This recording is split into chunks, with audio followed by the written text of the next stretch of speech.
Today we're going to make a little working electric motor, and the supplies you need are fairly simple. You need some coated wire. I have some 24 gauge wire here. I purchased this, but sometimes you can strip this out of an old electric motor. I have some 18 gauge copper wire here. This is not coated. I have 4 tacks. So you need 4 tacks. You need this coated wire, and you need this 18 gauge wire, non-coated, and then a piece of wood. And you can use any kind of wood. I had this piece of oak that I cut. The material I have is 4 1/4 by about 2 1/2, and it's about 3/8 thick. But you could just as easily use a 3/4 inch piece. This is like some fir or some scrap plywood. Anything like that would work, and it won't hurt the functioning of the motor. But I'm going to use this. And you need a AA battery.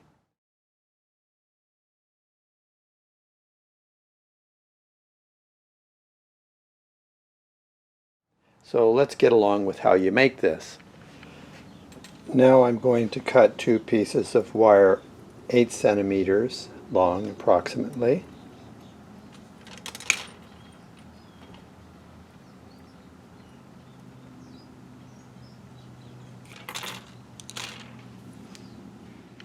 Now I'm going to take the wire and make a little pigtail. I have an ice pick here that I'm using to do this, and this is pretty stout wire, so it's not easy to do that. So I'm coming around, and there I go. That's just about perfect. And then I'm going to take it and bend it so these wires come up here, because we want this to be the wire that holds the AA battery. So I don't know if you can see that very well. Something like that. Do that to both pieces of wire. Now I'm going to take this little pigtail and wrap it around a AA battery. And this stuff, like I said, it's pretty stiff, but you can just kind of force it around. Don't worry about measurements, because remember, you have your wire cutter and you can always snip away what you don't need. So I'm forming it into a circle around the battery. I've marked my wood 1 centimeter in and 1 centimeter down on all 4 corners. And what I'm going to do now is drill a pilot hole. I don't want to split this wood, so I put a bigger hole. This is a self-drilling screw that's going to go through and pop out the other side a little bit. But that's all I have at home, and I don't want to do any COVID shopping right now. Well, I got the battery held in place pretty well. I have to admit that off camera I did a lot of squeezing with pliers and twisting, and the screws I used were too long, so I have some pop out on the back. And you could file these away with a file. I'm just going to lay them against the sanding belt and it'll flush them up. It's not work I'm proud of, but it's GE, good enough for what I need. The next thing I need to do is cut a piece of wire that is going to be the touch point here. It's going to be bracketed down here and go up and form a little hoop for the armature to spin in. So I'm going to give myself plenty of extra slack. I'm going to go there to up to here, and some extra slack, and I'm going to cut that off, and then I'm going to do it twice, so I have one for each side. There we go. And you can see I'm not doing any measurement here, but I'm going to work with that. To make a little bit better contact point here at the battery, I'm going to try to make a really tight little pigtail turn, and see if I can pull that off now.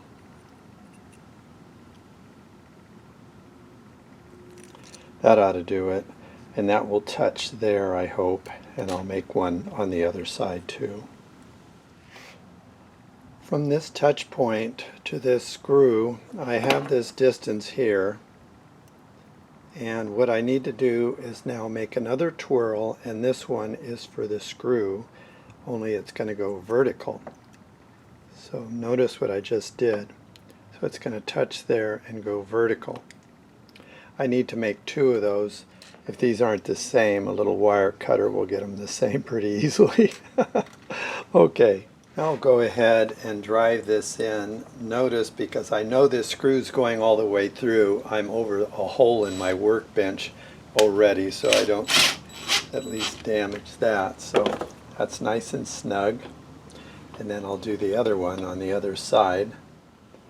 The next thing I'm going to do is make a little bend down and up, so I have a little U space there. I'll do that off camera because... Okay, I've got these little pigtails in here, and I don't need this extra on the top here, so I'll just snip these away.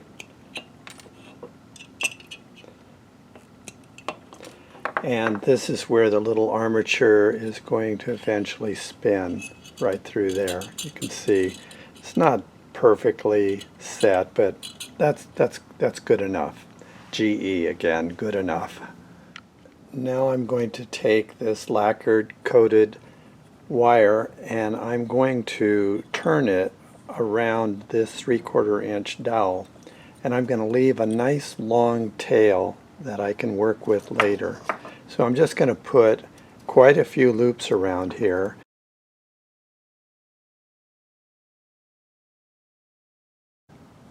Now I'm going to take this and slide it off if I can. I've done it so tight that there it goes, it's starting to slide.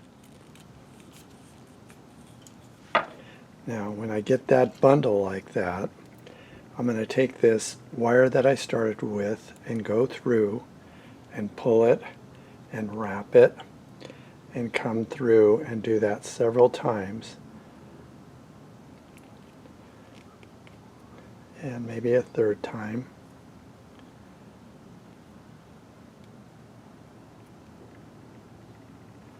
And then I'm going to do the same thing with the other side. I'll cut it off.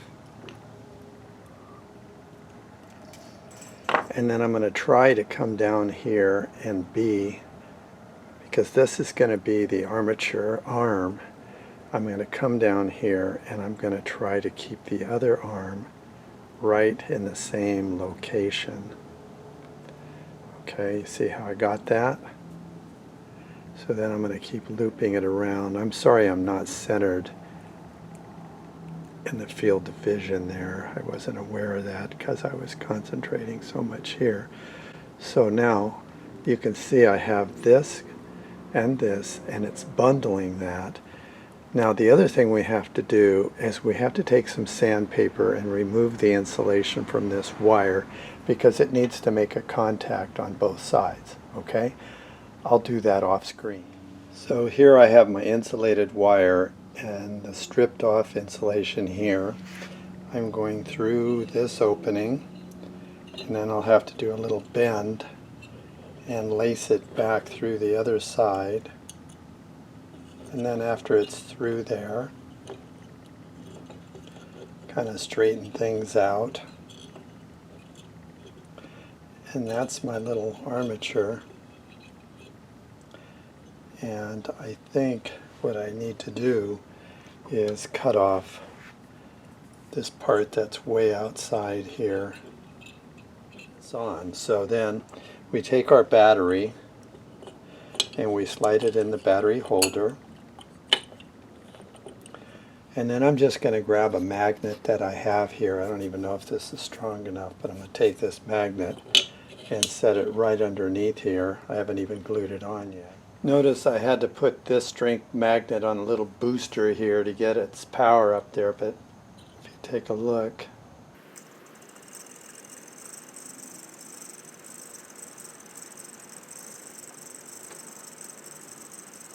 so it's working pretty well.